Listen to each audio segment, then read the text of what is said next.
nom au sein du bureau de la Commission électorale nationale indépendante, les membres ci-après. 1. Messieurs Kadima Kazadi Denis, président. 2. Messieurs Ilanga Lembo, bienvenue, premier vice-président. 3. Madame Nsea Moulela Patricia, rapporteur. 4.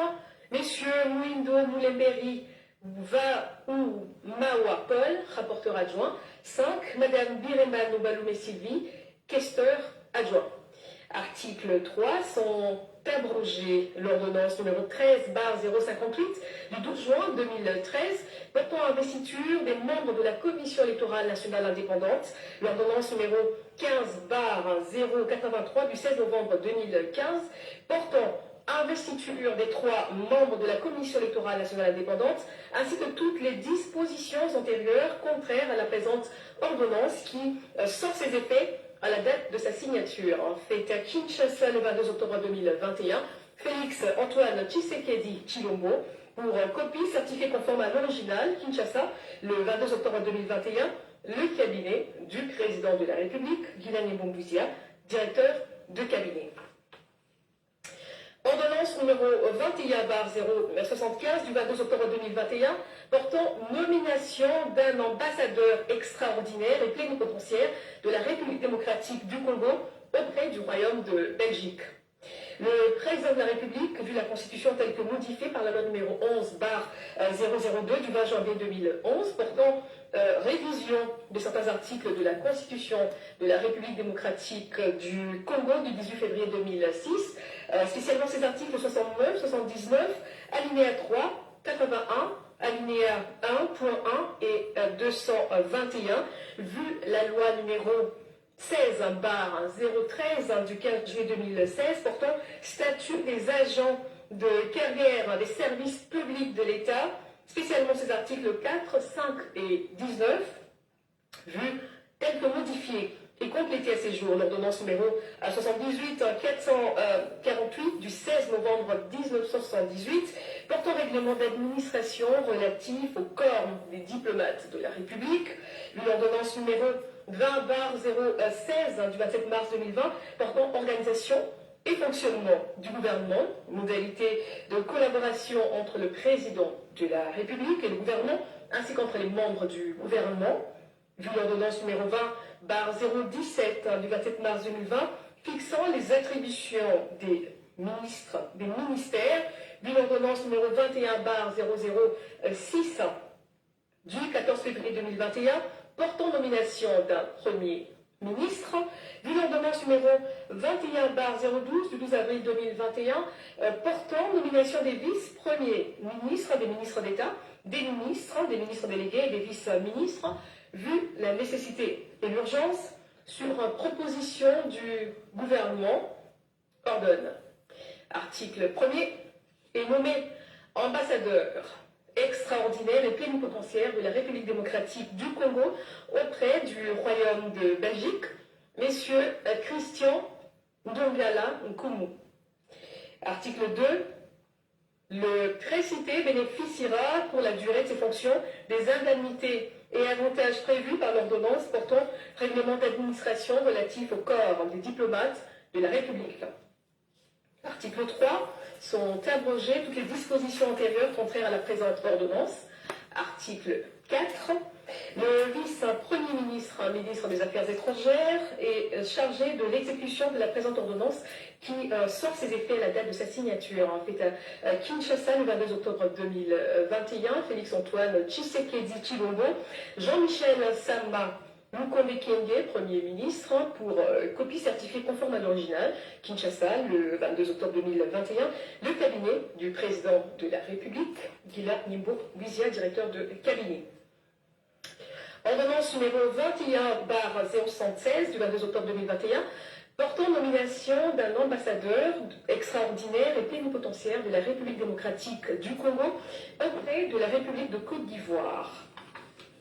Article 1er est nommé ambassadeur extraordinaire et plénipotentiaire de la République démocratique du Congo auprès de la République de Côte d'Ivoire, messieurs Gilbert Naïa Nabina.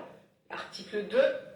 Le précité bénéficiera pour la durée de ses fonctions des indemnités et avantages prévus par l'ordonnance portant un règlement d'administration relatif au corps des diplomates de la République. Article 3, sont abrogées toutes les dispositions antérieures contraires à la présente ordonnance.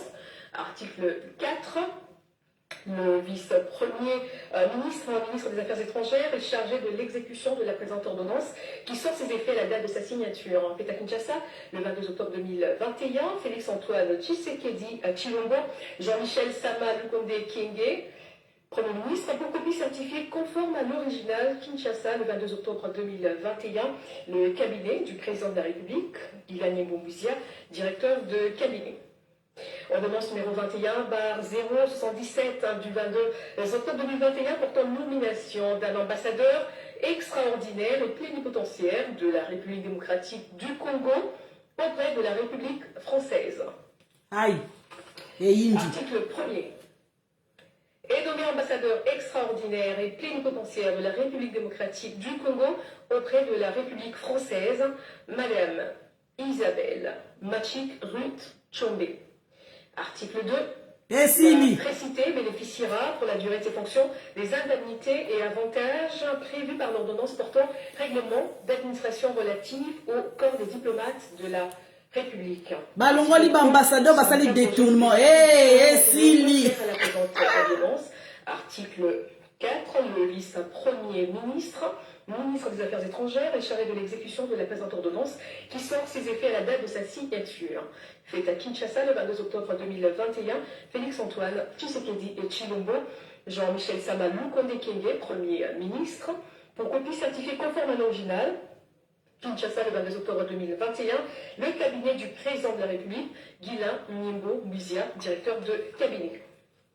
Ordonnance numéro 21/078 du 22 octobre 2021 portant nomination d'un ambassadeur extraordinaire et plénipotentiaire de la République démocratique du Congo auprès de la République populaire de Chine. Aïe.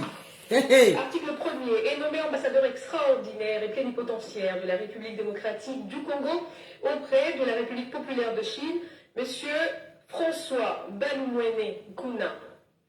Article 2, le précité bénéficiera pour la durée de ses fonctions des indemnités et avantages prévus par l'ordonnance portant règlement d'administration relatif au corps des diplomates de la République. Balongoli ambassadeur ya Paris. Oh yeah. Article 4, le vice-premier ministre des Affaires étrangères est chargé de l'exécution de la présente ordonnance qui sort ses effets à la date de sa signature. Fait à Kinshasa le 22 octobre 2021, Félix-Antoine Tshisekedi Tshilombo, Jean-Michel Sama Lukonde Kyenge, Premier ministre, pour copie certifiée conforme à l'original, Kinshasa le 22 octobre 2021, le cabinet du président de la République, Ilan Bombouizia, directeur de cabinet. Ordonnance numéro 21/079 du 22 octobre 2021 portant nomination d'un ambassadeur extraordinaire et plénipotentiaire de la République démocratique du Congo auprès des Émirats arabes unis. Hey, Yesili. Article 1er est nommé ambassadeur extraordinaire et plénipotentiaire de la République démocratique du Congo auprès des Émirats arabes unis, Madame Marie Njeka Opondo. Article 2. La précité bénéficiera pour la durée de ses fonctions des indemnités et avantages prévus par l'ordonnance portant règlement d'administration relatif au corps de diplomates de la République. Article 3. Sont abrogées toutes les dispositions antérieures contraires à la présente ordonnance. Article 4. Le vice-premier ministre des Affaires étrangères est chargé de l'exécution de la présente Gilles Alingé Taleki car on va pas changer l'ambassadeur. Ah, naza koya. Ba révélation boyoka. Félix-Antoine Tshisekedi Tshilombo, Jean-Michel Sama assis, hein? Pour copie certifiée conforme à l'original. Kinshasa, le 22 octobre 2021, le cabinet du président de la République, Ilan Bombouizia, directeur de cabinet. Ordonnance numéro 21/080 du 22 octobre 2021 portant nomination d'un représentant permanent de la République démocratique du Congo auprès de l'Organisation des Nations Unies à New York. Yes. Azaki liboso rwandais. est nommé représentant permanent de la République démocratique du Congo auprès de l'Organisation des Nations Unies à New York, messieurs Nzongola Ntalaja, Yes! le précité bénéficiera pour la durée de ses fonctions des indemnités avantages prévus par l'ordonnance portant règlement d'administration relatif au corps des diplomates de la République. Article 3, sont abrogées toutes les dispositions antérieures contraires à la présente ordonnance.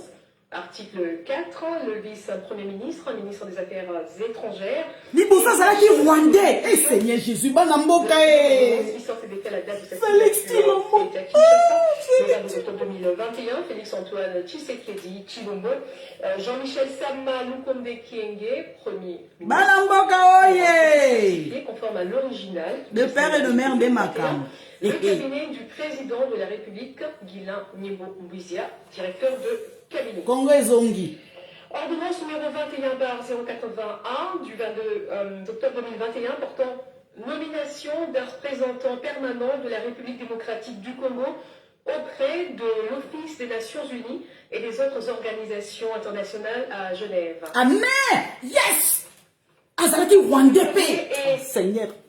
Nommé représentant permanent de la République démocratique du Congo auprès de l'Office des Nations Unies et des autres organisations internationales à Genève, messieurs Paul Impolé Losoko et Fambe, article 2. Yes! Le précité bénéficiera pour la durée de ses fonctions des indemnités et avantages. Hey, ambassadeur ya Belgique na France à Longwe, Bokoyoka. Niyibi. Article 3 sont abrogées toutes les dispositions antérieures contraires à la présente ordonnance. Tshilombo, merci. Le vice-premier ministre, ministre des Affaires étrangères, est chargé de l'exécution de la présente ordonnance qui sort ses effets à la date de sa signature. Fait à Kinshasa le 22 octobre 2021, Félix-Antoine Tshisekedi Tshilombo, Jean-Michel Sama Lukombe Kienge, Premier ministre, pour copie certifiée conforme à l'original. Kinshasa, le 22 octobre 2021, le cabinet du président de la République, Guilain Mbouizia, directeur de cabinet. Ordonnance numéro 21/082 du 22 octobre 2021 portant création, organisation et fonctionnement d'un comité national des 9e Jeux de la francophonie de Kinshasa. Article 1er. De la création et du siège, il est donc créé en République démocratique du Congo un comité national des 9e Jeux de la francophonie de Kinshasa 2022, en sigle CNJF KIN 2022. Le comité national des 9e Jeux de la francophonie de Kinshasa 2022 est placé sous l'autorité du président de la République et la supervision du Premier ministre. Le Comité national des 9e Jeux de la francophonie de Kinshasa 2022 a son siège à Kinshasa. Le Comité national des 9e Jeux de la francophonie de Kinshasa 2022 est régi par les dispositions de la présente ordonnance. Des organes donc, le Comité national des 9e Jeux de la francophonie de Kinshasa 2022 comprend 2 organes. 1, le comité de pilotage des Jeux, 2, la direction nationale des Jeux. Sont donc abrogées l'ordonnance numéro 21/004 du 14 février 2021, telle que modifiée, complétée par l'ordonnance numéro 21/023 du 8 mai 2021 portant création, organisation et fonctionnement d'un service spécialisé au sein du cabinet du président de la République dénommé Comité national de 9e Jeux de la francophonie de Kinshasa. L'ordonnance numéro 21/005 du 14 février 2021 portant nomination d'un haut représentant du président de la République au Comité national des 9e Jeux de la francophonie de Kinshasa, ainsi que toutes les dispositions antérieures contraires à la présente ordonnance. Le Premier ministre, le vice-premier ministre, ministre des Affaires étrangères et le directeur de cabinet du président de la République sont chargés, chacun en ce qui le concerne, de l'exécution de la présente ordonnance qui sort ses effets à la date de sa signature. Fait à Kinshasa le 22 octobre 2021, Félix-Antoine Tshisekedi Tshilombo, Jean-Michel Sama Lukombe Kienge, Premier ministre, pour copie certifiée conforme à l'original. Kinshasa le 22 octobre 2021, le cabinet du président de la République, Guylain Nyembombizia, directeur de cabinet. Ordonnance numéro 21/083 du 22 octobre 2021 portant nomination d'un directeur national et des directeurs nationaux adjoints des 9e Jeux de la francophonie de Kinshasa 2022. Vu l'ordonnance numéro 21/012 du 12 avril 2021 portant nomination des vice-premiers ministres, des ministres d'État, des ministres délégués, des vice-ministres.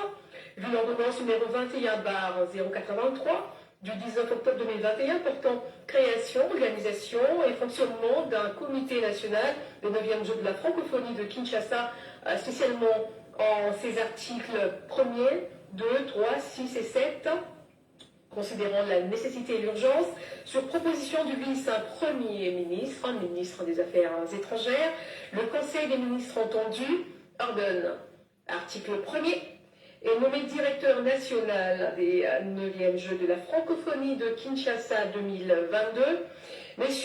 Isidore Nkwanja Ngembo. Article 2, sont nommés directeurs nationaux adjoints des 9e Jeux de la francophonie de Kinshasa 2022 aux fonctions, au regard de leur nom, les personnes ci-dessous. 1.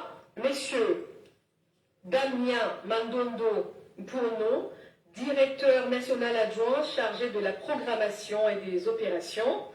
2. Messieurs Freddy Ilunga Kadiata, directeur national adjoint chargé des questions technologiques et informatiques. 3. Messieurs Thomas Makamu Ngangula Mbela, directeur national adjoint chargé de l'administration et des finances. Article 3, sont abrogées toutes les dispositions antérieures contraires à la présente ordonnance. Article 4, le vice-premier ministre, ministre des Affaires étrangères, est chargé de l'exécution de la présente ordonnance, qui sort ses effets à la date de sa signature. Faite à Kinshasa, le 22 octobre 2021, Félix-Antoine Tshisekedi Tshilombo, Jean-Michel Samaloukonde Kyenge, Premier ministre, pour copie certifiée conforme à un original, Kinshasa, le 22 octobre 2021, le cabinet du président de la République, Guylain Nyembombizia, directeur de cabinet. Merci, Madame Pi. Voilà, voilà, donc il fallait... Bolimbi Sangai, c'était pas prévu en fait que je puisse passer le live ce soir. Bonsoir à tout le monde, bonsoir à mes frères et sœurs. Bolimbi Sangai, Ndenge et Kataki tout à l'heure. J'étais en direct avec, il y avait le direct sur RTNC. Notre président de la République démocratique du Congo, Félix-Antoine Tshisekedi Tshilombo, comment dirais-je, il était passé en direct. Bon, je sais que c'est une vidéo qui était enregistrée.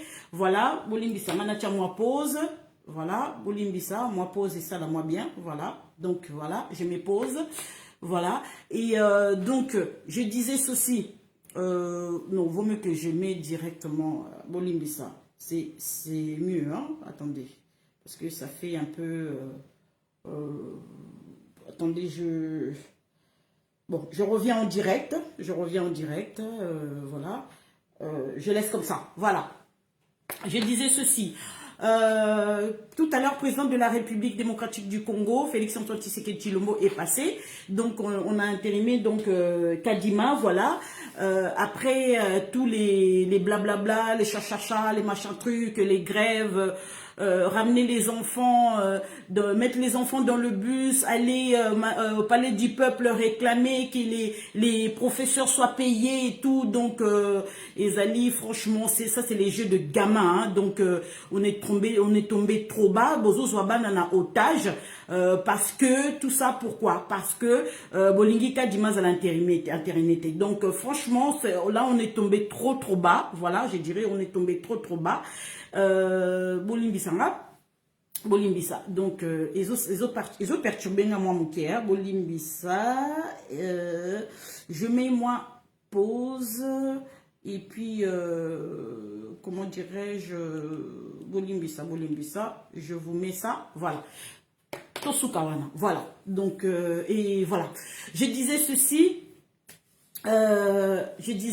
Donc tout à l'heure on a eu, c'était pas prévu que je passe en direct, hein. Excusez-moi, je peux pas montrer mon visage tout de suite parce que vraiment il faut que je me prépare. Quand j'ai envie de faire un live, je me prépare. Mais j'ai pas prévu. Et puis l'après-midi, on nous signale que oui, le président Félix Tshisekedi passera ce soir et tout pour entériner Kadima. Donc, bon, j'étais au travail aussi. Hein. Je vois, il y a ma mère. Bonsoir ma maman. Bonsoir. Quand il y a ma mère est rentrée, donc il y a mon père n'est pas loin. Voilà. Je suis très très contente parce que ma mère, elle va avoir ces nouvelles-là. Si papa n'est pas là à côté, donc ma mère, elle pourra lui dire. Mais je sais que quand, à cette heure-là, mon père est déjà là. Hein. Mon père est déjà là. Mais il travaille beaucoup, mais je sais qu'il est déjà là parce qu'il y a ma mère sur le live, dans le live. Donc quand il y a ma mère au live, ça veut dire que mon père n'est pas loin. Voilà. Donc ma mère, elle est là pour me surveiller. Voilà, donc c'est ma mère, voilà, ma mère Anitcha là, voilà. Donc Oscar, je t'ai vu. Oscar Kayembe, je t'ai vu. Donc voilà, je disais ceci. Après avoir pris les enfants en otage pour réclamer le salaire et tout, ben effectivement, ben heureusement que bon, on a un vice-président d'Assemblée nationale, Jean-Marc Abound, donc avec l'expérience et tout, donc 37 ans d'opposition, donc il a eu quand même la sagesse de se maîtriser un peu et puis d'être vice-président de l'Assemblée nationale, ça fait du bien. Et bon, il a essayé de parler à nos enfants et nos enfants, voilà, donc ils ont compris. Donc c'est nos futurs ministres, nos futurs gouverneurs, c'est eux qui vont gérer Congo à notre départ. Donc il faut les expliquer. Ils savent pas qu'est-ce que c'est. Donc ces enfants-là, depuis au moins plus de des décennies, on les a délaissés. Ils savent pas pourquoi en fait les enseignants sont pas payés. Pourquoi ça les grève wana. Bonsoir ma mère. Ma mère elle est là. Voilà, je t'aime mon cœur, je t'aime aussi maman, je t'aime. Donc voilà, Bolim dit ça. Ah ben c'est normal, faut que j'ai dit je t'aime à ma mère. Hein. Vous êtes content ou bloqué, c'est votre problème, c'est ma mère. Faut que je le déclare mon amour. Voilà, je t'aime ma maman. Ma maman Anitcha là, je t'aime. Bisous bisous mon papa aussi. Donc voilà, et mes frères et sœurs bien sûr.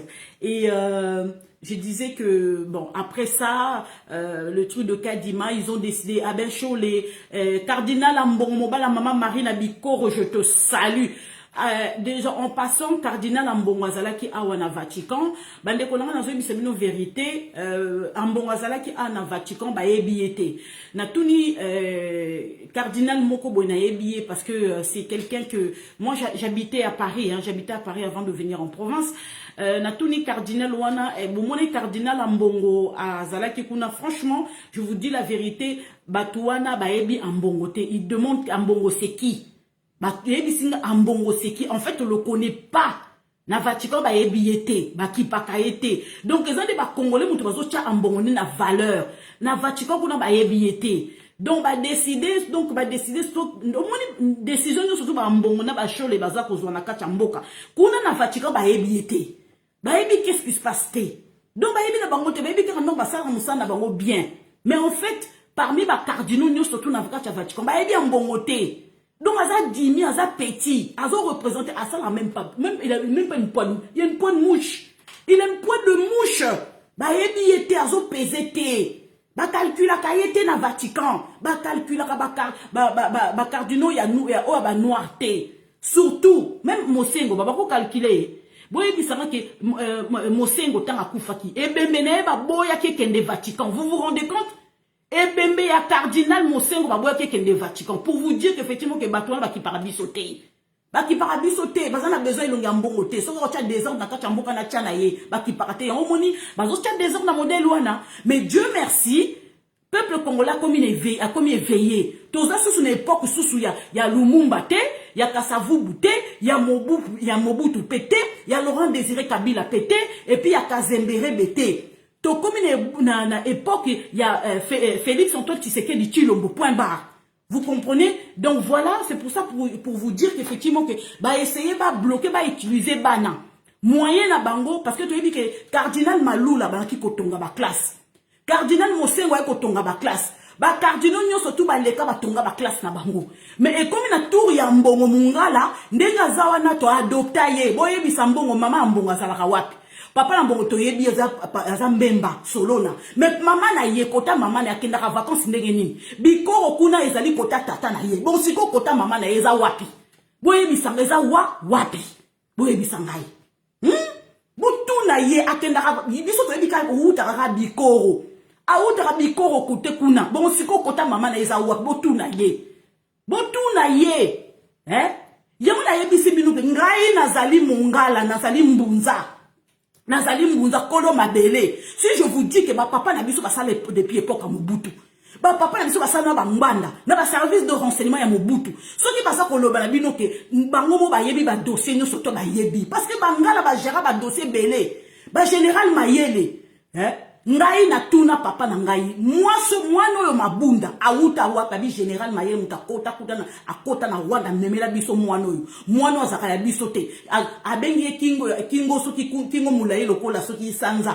Alobi mwana ba memela biso oyo général Mayele memela biso mwana alukela biso des problèmes de biso bangala de tozana to lukela des problèmes de to bengane mwana oyo général Mayele akena kozwa mwana na limeke botuna ye pourquoi moi to tourner sur c'était général Mayele akenda bande ko ngai ngam na so ebisa bino je vous dis la vérité biso bangala to adopta elukela biso ngambo elukela biso ngam pour vous dire qu'effectivement que côté papa to yebi solona mais côté maman siko point d'interrogation ezaka ba étranger tu va lukela biso ba problème soki ozana mwana mboka makila ya mboka ko welela nini oko ganga nini oko soutenir Félix Antoine Tshisekedi Tshilombo te oko soutenir ye awa biso to yebi ke na kata Congo mungala na muluba ezali ko ba ke maman na mu comprendre mais maman na mu comprendre to vivra depuis des siècles to sera biso nyonso tout nzamba asala biso ndengwana soki lelo nzamba ye kocha muluba che mungala che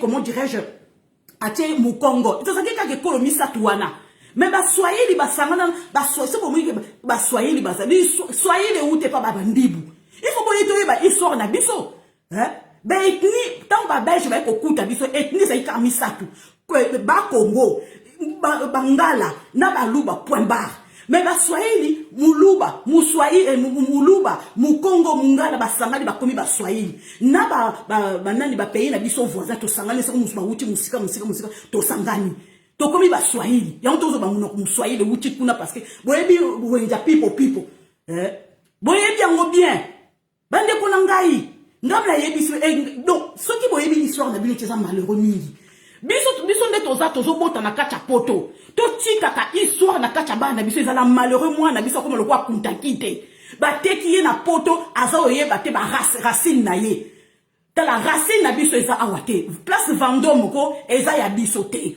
place Vendôme ko tika ya mindele biso place na biso ezali na Kaluka biso place na biso eza na Bandal biso place na biso eza na Bandundu biso place na biso eza na Équateur biso place na biso eza na Bakongo biso place na biso eza na Sud Kivu Nord Kivu place na biso ezali na Kasai wende place ba Congolais point barre et pas awa et pas ba mindele eza place na biso te to yaki ko yato ko zonga ko kanisa te kenga na kangami musika te zonga mboka boyoki ngai zonga mboka yango bomoni Félix Antoine Tshisekedi Tshilombo baza ko bundise makasi bongo nga naza mungala 100% boyoki nga naza mungala 100% mama na ngaza mukongo papa na ngaza mungala ngai na kozala sima ya mwana mboka Félix Antoine Tshisekedi Tshilombo ata naza azana expérience te ata 5 ans oya azana expérience kaza ko meka mais Kabila tanga kota kina kata pouvoir azaki na expérience nini kutu ye kutu mwana mboka te Mobutu tanga kota kina kata pouvoir expérience nini azalaki nango Kasavubu na tanga kota na kata pouvoir expérience nini azalaki nango to chika makambo ko chola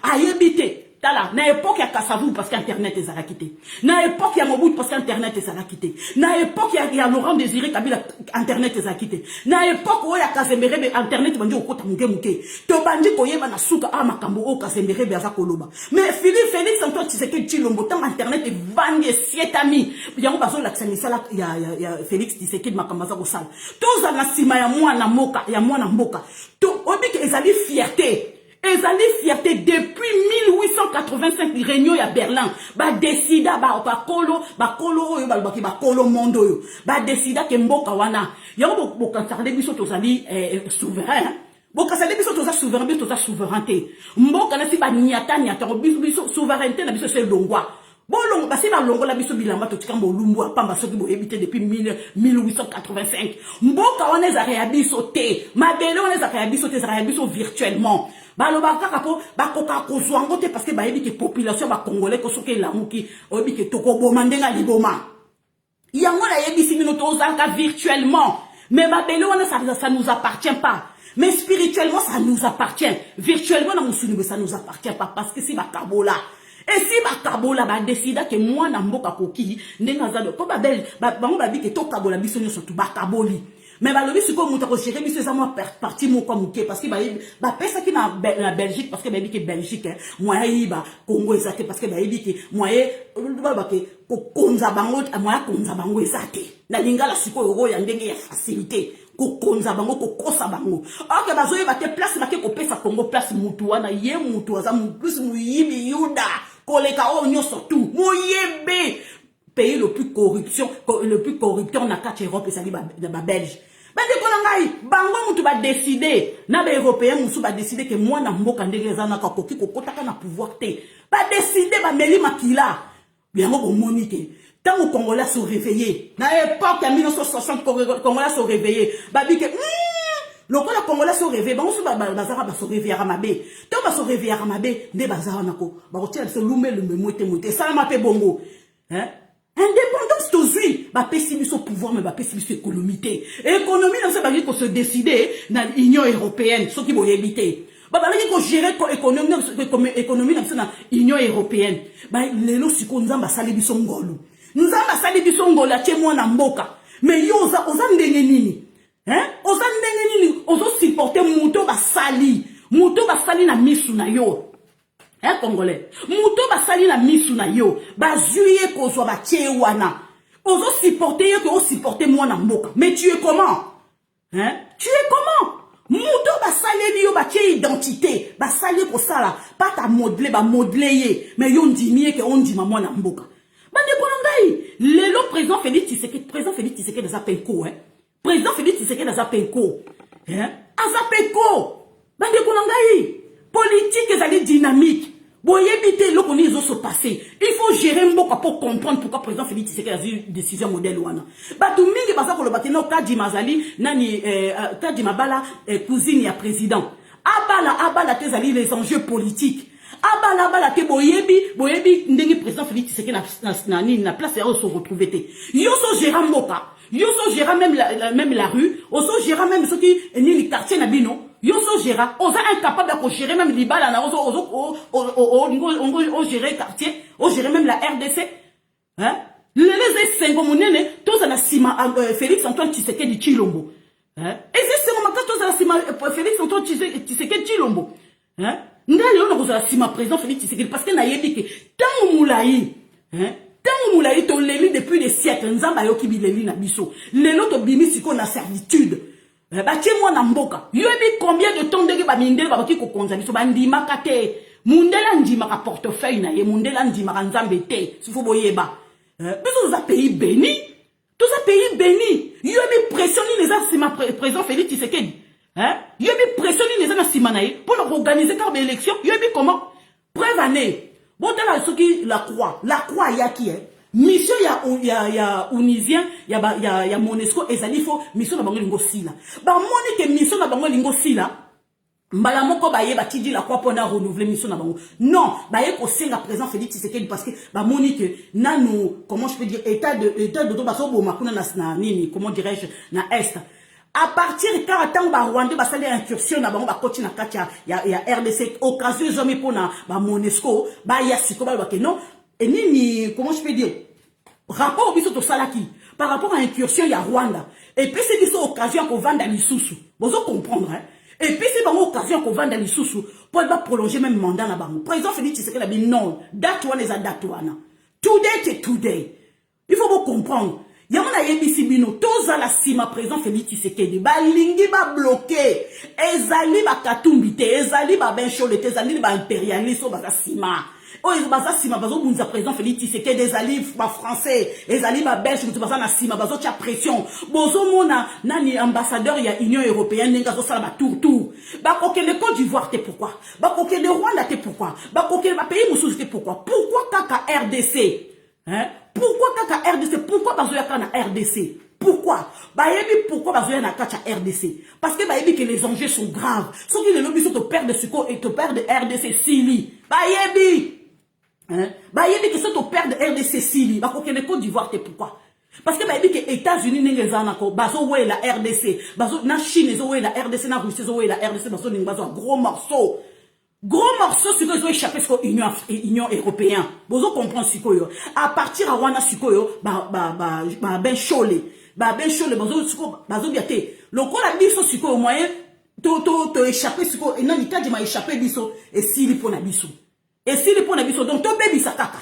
To chaka mo bulu na kacha mboka. Moi ba cha mo bulu zaté, moi le soulèvement populaire des athées. Vous comprenez, est-ce que vous comprenez maintenant? Donc, des bazars, bah, comme au boulot, ça marche. Donc, à fur et à mesure, que bazo ça là marche, à fur et à mesure, ce que la population est réveillée, ce qu'on construit sa population, ah, tout élément, tout bunda, tout élément, tout, bah, ça, c'est soulèvement populaire. Bon, quand ça se va penser na bango, bozo comprend ce que, bah, l'amour, bazo senga, ce que, oh, t'es tout ça là, point de presse. Oh, ce qui point de presse, c'est si le, oh, tout ça là, ce qu'on marche. Oh, tout ça la point de presse. Ce que si c'est moi, point de presse, c'est silité. Oh, mon babandi, oh, tout ça la marche mukolo. Oh, marche silité. Oh, point de presse, nous, sur le point à réveiller, ce qu'on construit, ça va, la Congolais. T'es, botika, t'es, se soulever contre président Félix Tshisekedi. Nous, surtout les alliés impérialistes, parce que, bah, botoli, bango, crédibilité, et sili. Bah, il faut découvrir que la France est le pays européen que Bangwana bazaki na sima Kabila, Bangwana bazaki na sima ba multinational, Bangwana bazaki na sima il y a la guerre à est. Nani États-Unis lobby non, transition kozala te, dialogue pe kozala te. Bozo comprendre sikoyo hein. Transition yango bo monaki. Et on a compris ki binote ba congolais, on a compris ki binote bozo comprendre te que Moutazo qui ne komona moi na Simon Kimbango ce qui fils à Simon Kimbango. En tout cas moi je ne crois pas à tout ça parce que Simon Kimbango azala qui un être humain et on va le dire que Simon Kimbango azala qui un être humain à Koufa. Bon biso to yebi que nzamba Koufa raté. Donc azaki prophète pour na biso mais à Koufa. Babi laissons les morts avec les morts. Laissons les morts avec les morts et les vivants avec les vivants. Donc, bisona va vivant, la lumière et les ténèbres ne se marient pas. Voilà, bisona tozali lumière, tozana vivant, tozana respirer, voilà. Donc, ba mort, ba koufi, ba lobakate. Voilà. Oh, ba croire, ceux qui ba tombeau, ceux qui ba nini, ceux qui ba nini, ça c'est votre problème. Na ou mais la té, pardon. Donc, bref, derrière les nazolo baboué. Bazawane, ba miti national toi président Félix Tshisekedi ayebi banane bazana sima, ya ba chole ayebi. Que tout le baquet état de siège et tangi sur la Union européenne makasi crise de côté en France non seulement que crise de côté en Belgique crise des akoko tapé en France bande konanga et comme ko négocier na président Félix Tshisekedi ndenge kadi ba sikwa za interine pour le président comment le président ya Seni ba américain ba lobi biso to lingi kaka élection to lingi élection to lingi te o te ba dialogue bo vanda bo o ba luka ki dialogue izate. Baluki dialogue ezate yango bomoni bakena komona la croix moto soki vice ministre soki vice soki nani vice nani ya nani ya Monesco bande ko nangai o awuti ko ya soki monsieur Lacroix wana bande ko soki secrétaire ya Guterres ayaki ko ya pona ye ayaki na mutu na ye ko prolonger mandat ya Monesco na kata RDC ba homme politicien na biso bango bake komona. Pour la liba funda makamino soso le kana kacha mboka ba prolonger bazala wana au cas où soki problème soki nini bande ko simbité et simbité ba persuader l'ONU que ndenge bazana ba ke reçoit président Félix Tshisekedi dialogue vanda intermédiaire na bango zande ONU et simbité vous comprendre hein et simbité intermédiaire na ba raté que Maman soki nanyo moi soki ayi comme soki fantu soki fintu soki bintu azaka mukuse lokolo emoko na ebité yebe complice na donc apesi abi soki ngana ke komona Tshisekedi mandat na biso ngo si les amo bulu bino bokena komona la croix avant que la croix aya bakena komona e bande ko nangai ngamu na ebisi binoko mandat ya Monesco za ko sila pendenge tozo mona ndenge ba def nalu basako boma complicité pesa na sima ba Monesco batimbeli bango bande ko nangai yango maika na kino ko mona soki nani nda ko mona soki mwana oyo soki petit fils soki ya Simon Kimbangu wana angaki omone po baso makamba kadima baye bandenge ya ko résoudre problème na kati wana aboyi ko yamba maika mer ezali erreur grave ezali erreur grave nazo kabate oh toza souverain tout souté ba infiltra biso na kati armée souverain c'est longwa ba longola biso bilamba ba viola ba mama na biso souveraineté c'est kendaka la botika soni boliaka biloko boliaka ba mbongo oyo ya communauté internationale ndenge so boza souverain hein so boza souverain ndeni Rwanda za kokota na kati mboka na biso so boza souverain hein asa kokota ndeni muyiba asa kokota na kocha bimi souverain botika makama ki souverain wana hein bande konangai Félix Antoine Tshisekedi Tshilombo aza ko diriger mboka ya RDC eza facile à ta moukete azalaki na opposition 37 ans opposition banaki koyeba te mais comment na kata pouvoir oyeba difficulté ya mboka comment na kata pouvoir omona ndenge ba communauté internationale ba fonctionnaka bazaka façon na bango ko fonctionner bazaka na ba règle na bango bazaka cahier de route na bango il faut obéir mais tant vous na kata opposition so ko fungula monoko bandeko lelo tozolo baboye ko ba ben chole ba mai na soki na makile sili bango badunga sa soulèvement populaire exacté mi bundeli o ekoti na kati ya Congo bokondima te mi bundeli o ekoti na kati ya Congo bokondima te na koya lisusu soki na zolo balilo par rapport à armée je sais qu'est-ce que c'est kota na kati ya armée o yebele o yokelengi bandeko na ngai je sais qu'est-ce que je dis je sais qu'est-ce que je suis en train de vous dire. Vous comprenez pourquoi maman disait à l'Obalabino kaka armée. Na l'Obalabino armée parce que na yebi, parce que na solamusu na ba ex-face na ba fardese mususu. Bande konanga likamu oyo yakadima oyo ko asali yango parce que koloba lobeleki. Lobinge leki, kobele leki. Bande ko président Félix Tshisekedi asali yango exprès. Asali yango exprès aleka loba. Loba mabe. Koloba. Donc, si on dit l'affaire est close. L'affaire est close. Ma koloba sous-souté. Ba nyon solonge. To pesi bino siko occasion siko réseaux sociaux là qui nango. Et puis la monte siko ba na siko koloba. Ba ko fina siko Tshilombo. To pesi bino occasion siko yo ba vu ezalaka na ba YouTube. Bo sala bo na ba vu wana ya YouTube. Bo mata bo ko futa banda ko na bino. Mais président Félix Tshisekedi boyebi pouvoir ti. Boyebi pouvoir te ko gérer mboka boyebi te. Il faut ça la kaka na kati il y a pouvoir pour yeba qu'est-ce que c'est l'enjeu na kati mboka bande konangai mokili mobimba so parce que boy ça mino que conseil de sécurité ba otala biso Union européenne ba sa kotala biso la Chine ba sa kotala biso la Russie ba sa kotala biso mboka mokili mobimba kotala la RDC ezami kumba faut za motema mabe ndeti yo neti nyosolonge ndeti yo ofinga président Félix c'était les facilité bande konanga oboya ye te c'est comment na beaucoup ya likolo ya RDC que un jour Tshilombo ko gérer la RDC oboyi ko me seigneur alingiye na ndimi kutu yo boya me seigneur azo maintenir azo chaika kaona parce que yebi pourquoi boyo kingai eza destin na ye c'est son destin à gérer la RDC. Vous comprendre.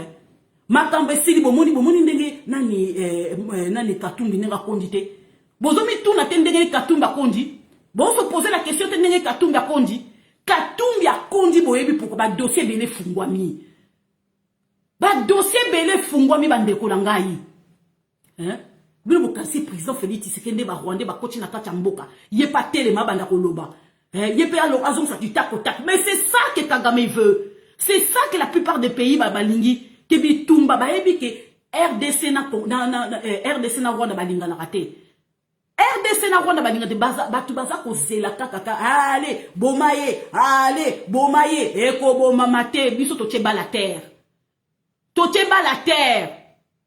Congo munene wana ndenge biso tocheba la terre vis-à-vis à Rwanda bozo se poser la question te. Faut la nyosolonge po kanisa o kanisa na ndenge mabe. Bande konanga armée ni biso tozana mi bundeli ni biso tozana auto défendre makasiona boyebi soki to bandi guerre boyebi ke guerre ekokota ti Burundi ekokota ti Uganda est-ce que boyebi tokopesa ka occasion ba multinationale tokopesa ka occasion na ba Chine ba kokota na kati mboka tokopesa ka occasion na ba Russie ba kokota na kati mboka plus biso to balkanisation kokota bien est-ce que vous imaginez hein est-ce que vous imaginez combien de fois la Russie va causer la guerre et quota? Est-ce que vous avez dit combien de fois la Chine et la guerre et quota? Est-ce que vous avez dit? Ande konangai, eza likambo kosakana te. Hein? Est-ce que vous voyez que la Chine est en Tanzanie? Est-ce que vous voyez que les Chinois sont en gouvernement et les Tanzaniens? Est-ce que vous voyez? Et puis les Chinois sont en gouvernement et à Mozambique? Est-ce que vous voyez que la Chine est en gouvernement et à Zambie? Est-ce que vous voyez que non, les soldats zambiens ils avaient franchi 200 mètres Rwandais, ils avaient franchi na Kibumba, na 200 mètres côté Tanganyika, les soldats zambiens ils avaient franchi. Basalango exprès, ils allaient parce que président Félix Tshisekedi a sorti une décision, il y a qu'on réviser le code minier. A sorti une décision qu'on réviser le code minier pour la yonanga. Pour la yonanga to bénéficier. N'est-ce depuis les siècles, que ni Afrique ils ont la richesse, mais quand on les la bilelo na bilelo. Ils ont vivre en États-Unis, ils ont vivre en France, ils ont vivre en Belgique. Mais à la fin du mois, oui, on vit qui pauvreté na kachapoto. Mais pays ils ont la richesse. Parce qu'on y a qu'on dit aux mboka. Mais non, ça va pas. Tous en a quand même tous en la richesse. Il faut pas ça tout valeur na biso. On doit comprendre que au lieu de la simamwa na mboka. Non, ils ont fini président Félix Tshisekedi. Mais ils ont monté mamabe, ils ont ndoki baloko na kacha na famille. C'est nzamba kata singa ya nini, singa famille na yo pour kende liboso. Makambo mabero ya ozaki na Congo kuna époque Mobutu menye na kacha poto. Mais za la kate, ozo papi intégration nini? Yo s'intégra wapi? On s'intégra te. Comportement ya modèle o toza na kacha poto, il faut to tika. To ko évoluer mboka na biso na modèle wana te, faut to changer comportement. Ah oui, il faut to changer comportement bande ko na ngai. Trop c'est trop. Enjeu est grave. Il faut tous la bon moko. Ennemi ça tous tala. Balingi bisote. Biso na congolais to ling balingi bisote. Moko te na kata mboka lingi biso. Na mokilo moko ta lingi biso. Toza biso mo toza ba netike nzambe mo toza kana nzambe. Boka si ba américain balinga biso, ba américain ba ko profiter nini richesse na biso. Toza biso moko. Toza biso na nzambe point barre. Si il faut boyeba. Il faut tous la bon moko. Faut tous la bon moko. Est-ce que pourquoi Seigneur a sali kaka Kasai, a sali kaka Bakongo, pourquoi Seigneur a sali kaka Nord Sud Kivu, a sali kaka Équateur, a sali Équateur, a sali Bakongo, a sali Sud Kivu, Nord Kivu, a sali Équateur na Kasai pour nini? Pour tous la force, tous la force, tous la ciment. Lelo siko ba yebi ke mwana mboka koti Félix Antoine Tshisekedi Tshilombo. Il faut ça na ciment na ye. Et lo konini? Vous avez un problème autonini. Bande konanga. Lelo kadi makoti. Parce que ça moulouba. Pas ça moulouba. Mais non. Ça n'a rien à voir là-dedans. C'est le président Félix Tshisekedi qui est visé. Il faut le savoir. C'est le président Félix Tshisekedi qui est visé. L'affaire est grave. Katou Minegazan a émis que va faire naïe. Oh, il y a Iranium. On est que. Nzambe. Dossier Fungwami. Dossier Bomounin Azak au compte de jour en jour. On dirait Moutazobe la sida. Ezali sida te, ça peut concerter, ezali souci. Dossier naïe à gérer katang et fungwami. Bande ko c'est ngote, sengo. Bon siko boko yoka lobby. Basali makele la ligne rouge yango tozo senga ngai bizet. Na sengi ligne rouge président Félix Tshisekedi la outou ko franchir en ce soir. Tshilombo à franchir ligne rouge. Oh Seigneur Jésus, na bokola ta rouge Nicolo. Lobby na kolata rouge, na koya sur maman na live. Cette fois-ci na koya na Facebook ou na YouTube. Na ça lobby là ba live na ngani surtout semaine prochaine na ça on a YouTube parce que ezali procès matata ponyo. Tshilombo aye ko franchir ligne rouge. Ala ki se kaza mobali, ala ki se katumi ba mbemba ba show le ba mbongo. Ambongo je te salue. Otika ki mwasi na ona bikoro, zonga na bikoro mbongo, cardinal mbongo, mobala maman Marie na bikoro, je te salue. Bande kolongai, papa ba na 5 mbongo. Bande kolonga nenga zawa nako, babeli liboma, estomac ko soa na butu a lelo, e ko soa, Tshilombo ndengo zale, oye ko franchir ligne rouge zalaka te. Bande konanga zalaka te ngai vuma na zo bel estomac nde na kufi.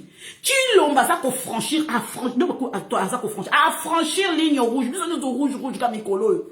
Ou dodam to kubika ba mando na de. tout le monde dit Zambelanga.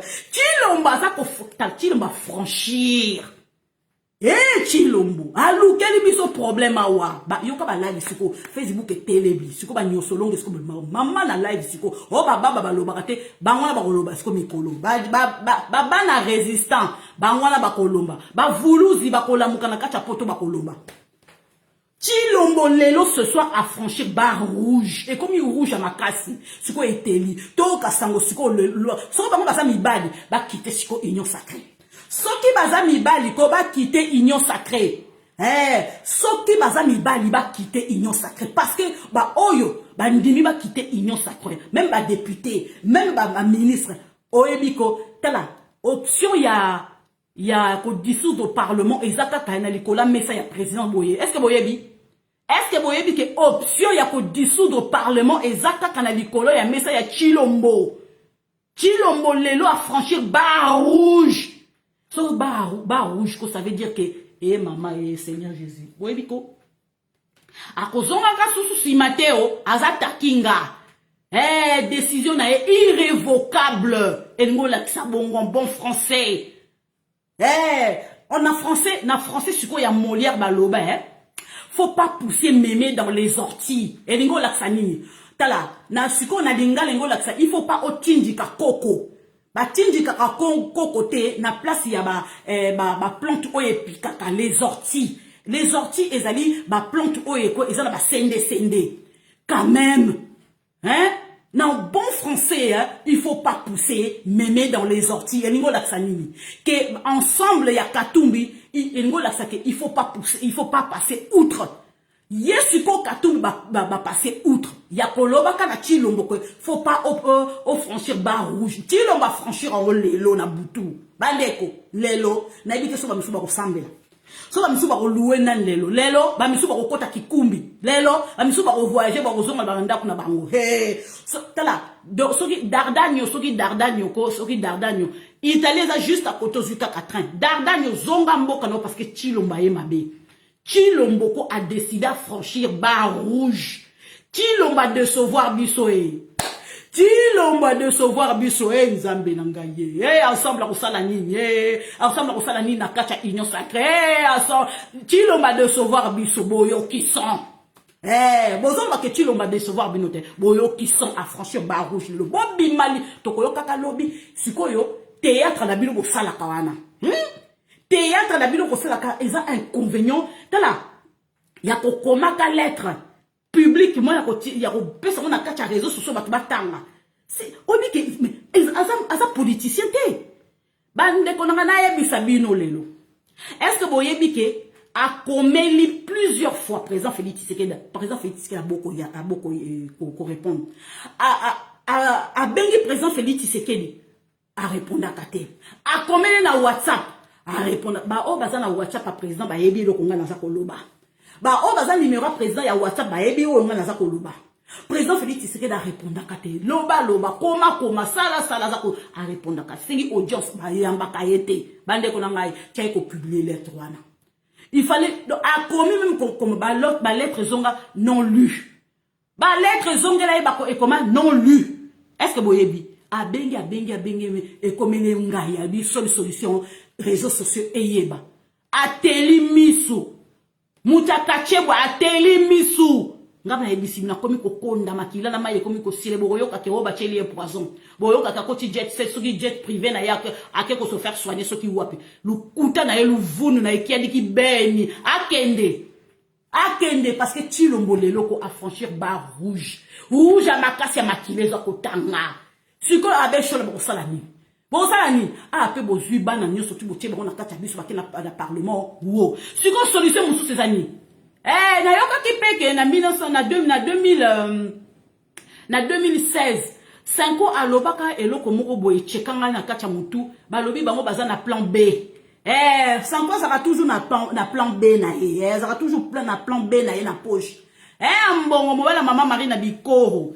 Sera toujours na plan B na yo, n'est-ce pas? Tolini to mona plan B na yo. Siko Chilombo ngai nzambe na ngala kolala te boyo ka message ya ten na kolala kate Dieu merci lobi na kosala te mais na wuti musala lelo ba rouge. Mama Donna nazako, ba rouge chilombo na bino. Mwana na bino chilomba zo mebisa biso ngambo tokolia te o, tokolala te o. Au chilombo, au na dela nanga tala munoko ya bumba e. Au mwana nanga chilombo au nazo kobeta la nzambe nanga yo. Bayoki nini son.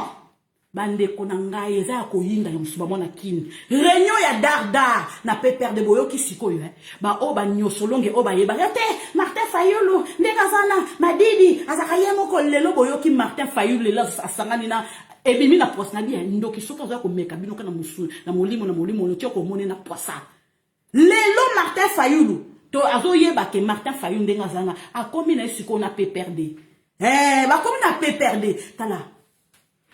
Vous comprenez Chilombo te, na expliquer bino siko. Vous comprenez Chilombo te. Plus, baye opposition wana, baye opposition na bazako ganga, bazako sala ba marche, bazako sala ba point de presse et tout. Mais ils ont avantage makasi. Vous comprenez siko yo, ils ont avantage makasi pour na pouvoir à Chilombo. Alinga ki bongo. Chilombo ayebisa ki bango, bo sala opposition. Bo sala baye opposition. Bango balingite banaki ko sala bien que na pouvoir à Chilombo abaki ko pousser bango bon moni siko ba marche zo salama bon moni siko ba point de presse zo salama bon moni siko ba déclarer zo salama et ça ko sala bien na pouvoir ya Chilombo et zo sala que pouvoir neza ko mata coach neza ko mata vis-à-vis ba partenaire na ye et zo ko bino bosani yango la diplomatie Chilombo za mayele nzambe na ngai oh Seigneur Jésus Chilombo nzambe simba Chilombo Seigneur Jésus nakolela na munuku ya mbuka dalili munuku ya mbuka dalili munuku ya mbuka Chilomba sali diplomatie kitoko plus bino bozo sala ba yo opposition ba point de presse ba marche boza ko teleba ba foule za ko leka bo telemi ba foule telemi bino wana leader ko telemi c'est ce qui dit ndenge katumba sali lelo abimisi ba tebele ceci cela muta kufite bo sala bino ba marche bo kende na bino bo sala ba revendication ndenge nini ba enseignant ba osenga mbongo na ba futa bana ba telemi ba ke parlement mais ils allaient bénéfique. Bozo nourrir pouvoir ya Chilombo vis-à-vis ba partenaire na extérieur. Eza ko soa ba mindele. Muta za ko kufa ve. Bozo yeba te. Tala ba marche wana ko na ba point de presse.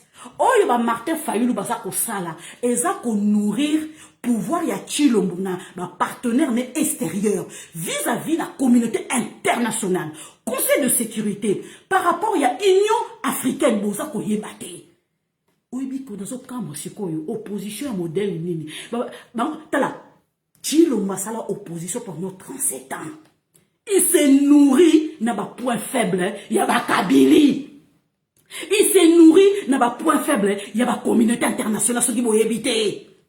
Est-ce que vous avez dit, il ça la politique ya Chilombo yo kelengi. Papa Etienne Tshisekedi wa mulumba. Mulumba.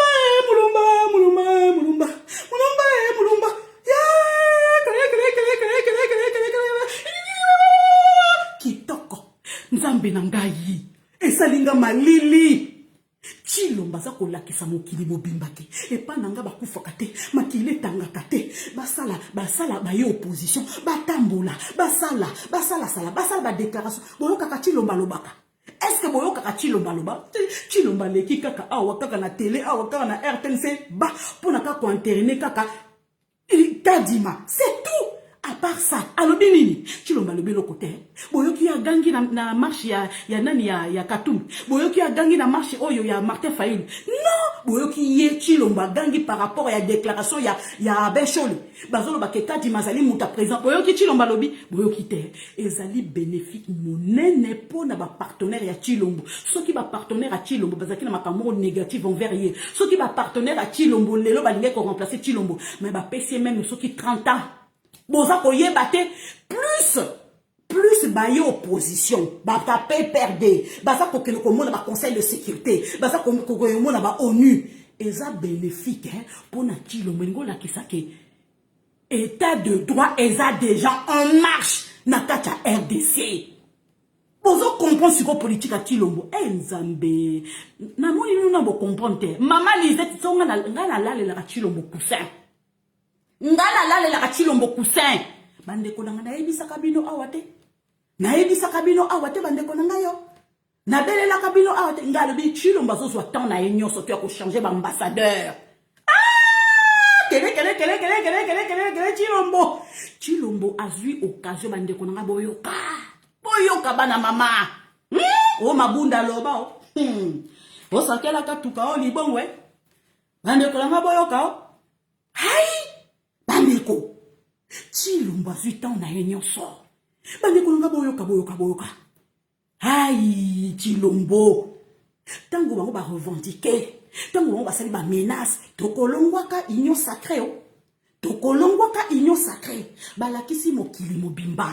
Naba complot na bango ba sali balakisi mokili mobimba ke Chilombo ndenga zawana ko. Azana moyen nyonso tout siko. Obike eza lokola pouvoir siko ko epesa melie a nommer ba ambassadeur. Nzambe Chilombo mayele Nzambe. Chilombo a provoqué bango. Bandeko, soki na kati ya union sacrée. Soki bazwa ki problème te. Est-ce que boyebi ke ba ambassadeur o Chilombo wuti ko nommé. Ba ensemble, ba parti ensemble, ba ninga ki ba welela. Ba ninga ba loba pe te biso to lingi pe tie la biso bato na biso comme ambassadeur. Nana mama. Naleli Chilombo. Au Chilombo. Bandeko. Lokola sikoyo. Meme koti na kati. Vere koti na kati. Le. Esange koti mobulu. Mwe boyo kanyezala. Ezate. Siko na kati ya mobulu. Siko Chilombo a profité. Ya konome ba ambassadeur na ye. Alobi na mobulu wana yona lobi ndokiko ayaka kana mobulu wana lungu sa mobulu na beta yo ndoki a profiter kana kati wana bomi mutu elo bomba hebite tango bango talobi ka ba catholique ba ye catholique ba opposition wana ba Martin Fayulu na PPRD Chilombo ibo provoquer makambo tango kaka makambe pro a focaliser bango nyonso tout mitu na bango nyonso na seni na compla seni na makamba kadima pendant ce temps-là yaza ko préparer ba ambassadeur n'est pas nommé Chilombo pona ni mayele mabebo ya Chilombo la ngai Chilombo bandeko bango baza obi panique koti panique koti bandeko. Pendant que Miss qui focalisait pas Kadima. Miss qui focalisait pas Kadima. Bécholé, Mbongo, mon belle maman Marie Nabiko, je te salue, place aux alliés. Zambelangaï, Kadima, Seni. Si l'on va préparer l'ambassadeur Naïeo. À préparer. Alambia, le naninga la facile, et kokisami. Pendant que bango s'embrouiller piye nani comme on est nani kachebwe ya Dardanio asa ko tel sa population kuna na kacha katanga ba se soulever pour Chilombo loba a intérêt kadimate ye Chilombo asa pesi déjà tina ordonnance déjà batanga ngo na kacha RTNC Chilombo politique à modèle nini ko oza ko la kisabiso politique à Chilombo ezali politique ya papa Etienne Tshisekedi wa Mulumba o ba pesa ki occasion ya ko sala te Mobutu ayebaki soki na nommé muto na umisi muto na kacha poli na umisi papa Etienne Tshisekedi wa Mulumba na kacha gouvernement muto yo population ko linge mingi mais papa Etienne Tshisekedi wa Mulumba ayebaki alobi lokola na komi premier ministre na bano siko ko tia siko ba veto na ngai Mobutu abite oyo te alongwa. Parce que Mobutu a monaki na miso na butu alobi ke oyo RDC comme démocratique pour comprendre papa Etienne Tshisekedi wa Mulumba soit qui même tenté ya ko poser même politique na ye nzambe na ngai mais balobi ataku papa Etienne Tshisekedi wa Mulumba azwaka lipamboli te mais lipamboli o papa azwaka kenda pa na mwana Pomoni siko politique ya papa Etienne Tshisekedi wa Mulumba mwana mutu aza ko beta yango siko ba mindele siko bazo comprendre te ndene ni Chilombo mayele nezo huta wapi bazo comprendre te za mayele ya tata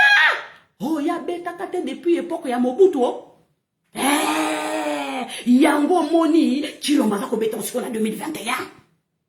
Politique ya papa Etienne Tshisekedi wa mulunga na 1980. Ye siko ye Chilombo za kobeta mo lelo na 2021. Ayebi ndenge ya ko contrer France, ayebi ndenge ya ko contrer siko communauté internationale, ayebi ndenge ya ko contrer ONU, ayebi ndenge ya ko contrer siko ba Belge. Ah, bo compose ko mayela mwana wane. Mais président Félix Tshisekedi za mayele. Aouti ko nommé bande ko nanga Jules Alingeti. Jules Alingeti a voyagé. Avant même Jules Alingeti a voyagé, ba soupçon, ayoki son. Bande ko ambassadeur ya France toyoka ka détourna biloko belé. Ba combattant bana mama ba vuluzi ba résistant. Ba panza ambassadeur na ba panza ambassade na biso ya France awa pour ba yebiki ateka ba passeport et pas ba rwandais. Bande konanga avant Jules Alingeti ya kocha ma colonie na France. Avant Jules Alingeti ya kocha ma colonie nini ma colonie na Belgique, l'ambassade de Belgique. Bande konanga enquête salama qui en profondeur. Yé ambassadeur bazoye baté. Bakenaki na source. Bango bakasaki ke enquête ko ça mais pas na bango ba passer par bango. Non, nada. Bande konanga. Tango ba américain ba lobi ke tout ça la partenariat. Gagnant. Et l'ingo la qui bango ba komemela biso service de renseignement. Bango ba américain ba appelle ba partenaire naï. Ba partenaire ne ba nani, les Israéliens. Parce que ba américain ba coopérera bien avec les Israéliens. Ndenge tozolo banabino boyeko, président Félix Tshisekedi na 2020, rappelez-vous, tant à Kenya États-Unis. Akutanaki na Trump te. Mais akutanaki na OPAC. OPAC ezali ça le la association ya ba israélien na monde bango mutu basimbaka mokili mobimba avant président ya américain ba investir akenda kana komona OPAC wana toloba ke ba israélien bato basimba mokili kota mbongo ezade ba juif bango tu ba imposaka veto na bango pona kocha président ni na kati États-Unis boyeba bozo comprendre sikoyo. Président Félix Tshisekedi, c'est pas n'importe qui au Pakayambaka. Mais nani Trump a préféré introniser président Félix Tshisekedi na kati ya nina ya nani isoki ba nabi soki za association soki za nini ya ba israélien. Tango koti na kati wana. Papa, maman, yebaka ke po ataku tata français, ataku tu belge, ataku tu nini, moi ba boma o ezate. Avant ba boma yo, ba kutuna nanu nini wana.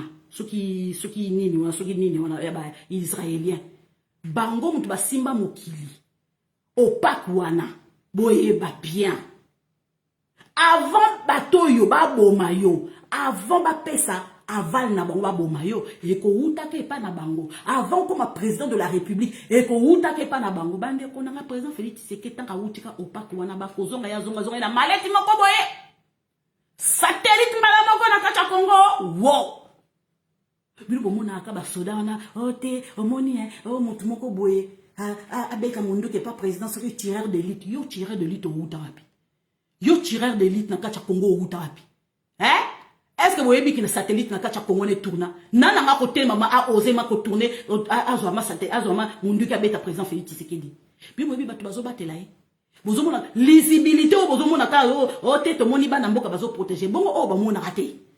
Bon, bon, raté. À part oya musuni, oya molimo à protéger hier. Ce qui est là comme place on a, ils allaient nous amener mutalingi.